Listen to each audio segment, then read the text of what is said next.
show is in its second season, and tomorrow, it's now Wednesday, but tomorrow it will have its last show that's premiering for this last episode premiering for this show.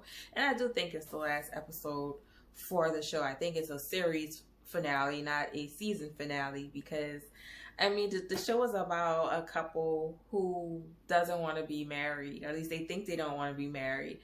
And how many seasons can you do around that storyline? Like, at some point, this couple either has to get a divorce or they have to stay together. Either way, that storyline would have to go away at some point. If they choose to stay together, then there's no more story about a couple that's married but pretending to be in love.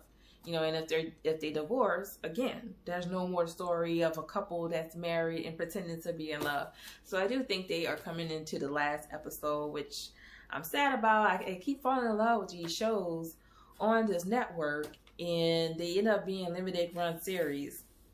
But anyway, I want to get into this. So season 2, episode 1, I think the title is It Was All a Dream, and I got to remember what this episode was even about. So I think it starts off first with a recap of last season. And the next thing you know, you see Lavelle and Candace in bed together. And then she pulls the sheet back, and she is very much pregnant. I mean, she real pregnant. Like, she looked like she's 5 months pregnant, I think. I don't know what 5 months pregnant look like. I've never been pregnant. But they're in bed, they're talking, they're giggling about this baby that's about to come into the world.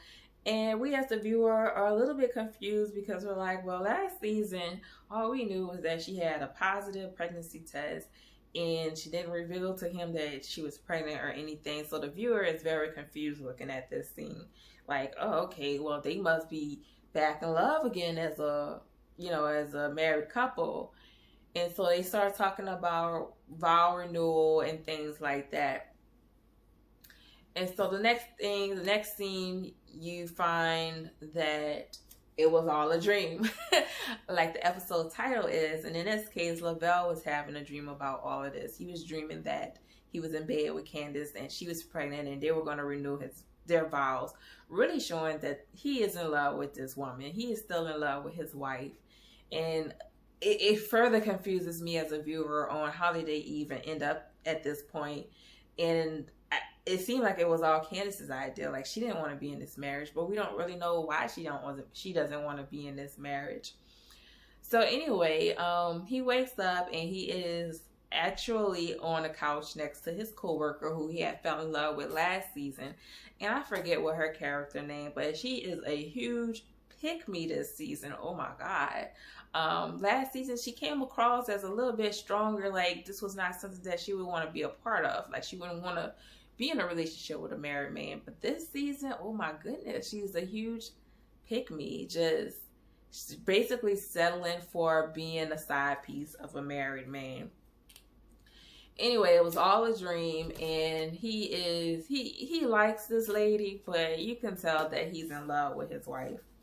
Okay, so I have to look down at my notes, because I'm like, okay, what was this episode about?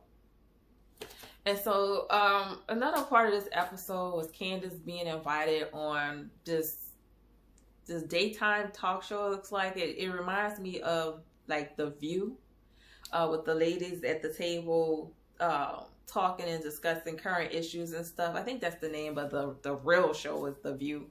But on this show, it's called The Sip. So it's a fictional show. I think it's a fictional show within a show called The Sip. You know, it might actually be a local show in LA, but I think this is a fictional talk show that they put inside of a show. And so Candace's manager got her booked to be probably a temporary guest host as a part of The Sip. And then on this episode is a surprise. The ladies of The Sip bring on T, who was the radio host who was getting on Candace about, you know, her pretty much faking this marriage, like she's in love in this marriage. And so they bring on T as another host on The Sip. Okay, so T is already coming with the drama.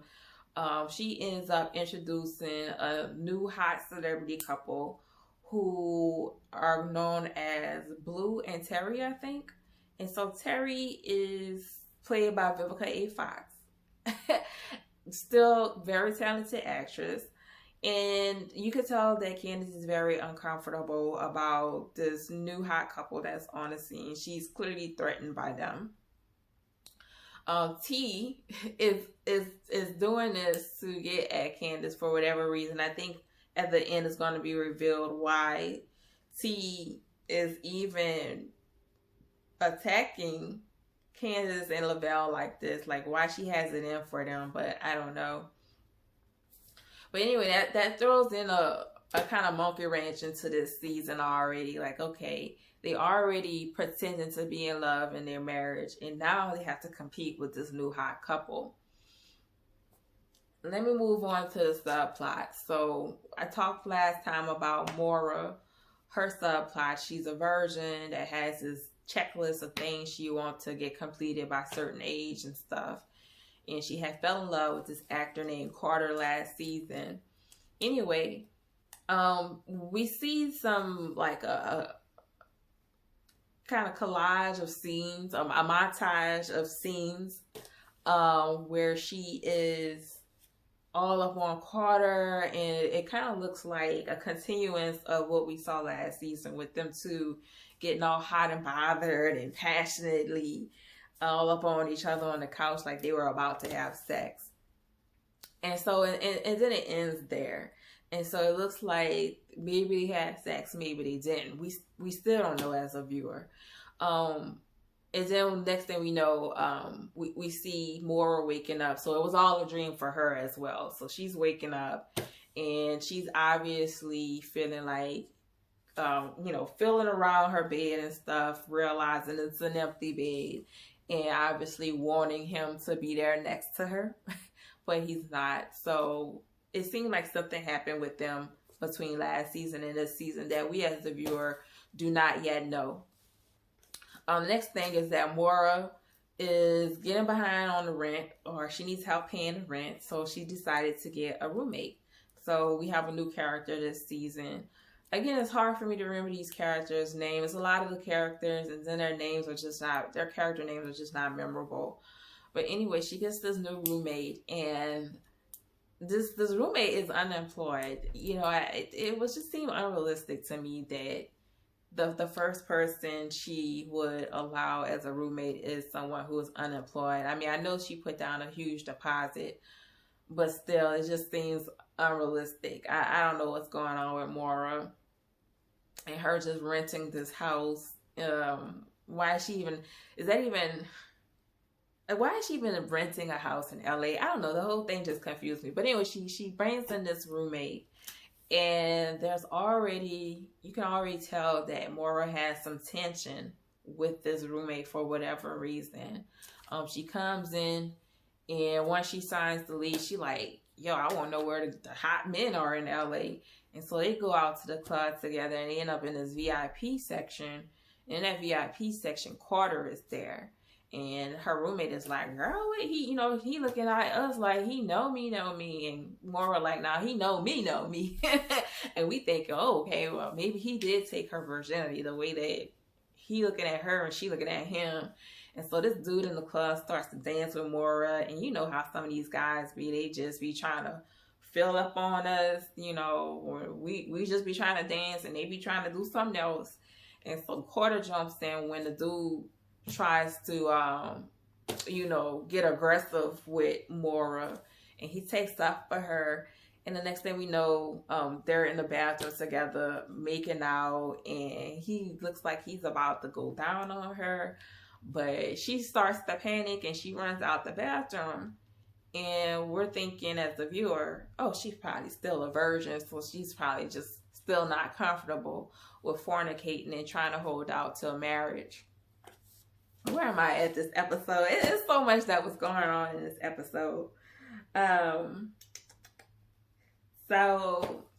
let me get to the other subplot with the newlyweds. My goodness. So they are still at each other's throat.